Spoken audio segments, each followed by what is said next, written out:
இன்னைக்கு பட்டர் முறுக்கு எப்படி செய்யலான்னு பார்க்கலாம். என்னோட சேனலை ஃபஸ்ட் டைம் பார்க்குறீங்கன்னா சப்ஸ்கிரைப் பண்ணிக்கோங்க. பக்கத்தில் இருக்க பெல் ஐக்கானை கிளிக் பண்ணிக்கோங்க. பட்டர் முறுக்கு செய்கிறதுக்கு 1 கப் அரிசி மாவு எடுத்திருக்கேன். அதை ஒரு பவுலில் சேர்த்துக்கலாம். 1/2 கப் கடலை மாவு சேர்த்துக்கலாம். 1/2 டீஸ்பூன் ஜீரகம் சேர்த்துக்கலாம். கொஞ்சமாக உப்பு சேர்த்துக்கலாம். 1 டேபிள் ஸ்பூன் பட்டர் சேர்த்துக்கலாம்.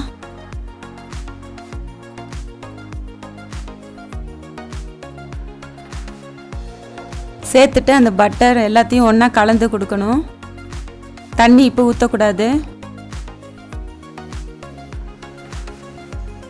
பெருங்காயத்தூள் 1 டீஸ்பூன் சேர்த்துக்கலாம். சேர்த்துட்டு எல்லாத்தையும் மிக்ஸ் பண்ணணும். நான் 1 கப் தண்ணி எடுத்திருக்கேன். கொஞ்சம் கொஞ்சமாக தெளித்து தான் பிசையணும். எல்லாத்தையும் ஊற்றிடக்கூடாது இப்போவே தண்ணியை. இது வந்து சப்பாத்தி மாவு பதத்துக்கு தான் பிசையணும்.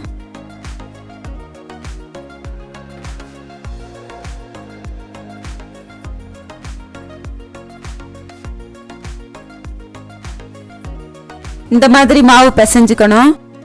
ரொம்ப தண்ணியாக மாவு பிசையக்கூடாது. இது ஒரு 10 நிமிஷம் ஊறட்டும்.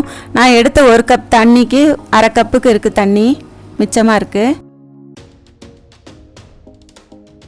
இந்த மாதிரி இருக்கணும் மாவு பிசைஞ்சிருக்கிறது. அடுப்பில் பேன் வச்சுட்டு அதில் எண்ணெய் ஊற்றி காயட்டும். இந்த மாதிரி பட்டர் முறுக்குக்குன்னு அச்சு இருக்கும். அந்த அச்சு எடுத்துக்கலாம். இந்த மாதிரி முறுக்கு புளியறதுல மாவு சேர்த்துட்டு எண்ணெய் காஞ்ச பிறகு எண்ணெய் காஞ்சிடுச்சான்னு கொஞ்சமாக மாவு எடுத்து எண்ணெயில் போட்டு பார்க்கலாம். அது இந்த மாதிரி உப்பி வரும். அதுக்கப்புறம் நம்ம வந்து இந்த மாதிரி புளிஞ்சு விட்டுக்கலாம். முறுக்கு மாதிரி ஒரே ஷேப்பாக புளிய வேண்டாம். சும்மா அப்படியே பரப்பி விட்ட மாதிரி புளிஞ்சு விடுங்க. போட்ட உடனே நம்ம திருப்பி விடக்கூடாது, உடஞ்சிரும். ஒரு 2 நிமிஷம் வெந்த பிறகு தான் திருப்பி விடணும். இது சீக்கிரம் வெந்துடும். இப்போ திருப்பி விட்டுக்கலாம்.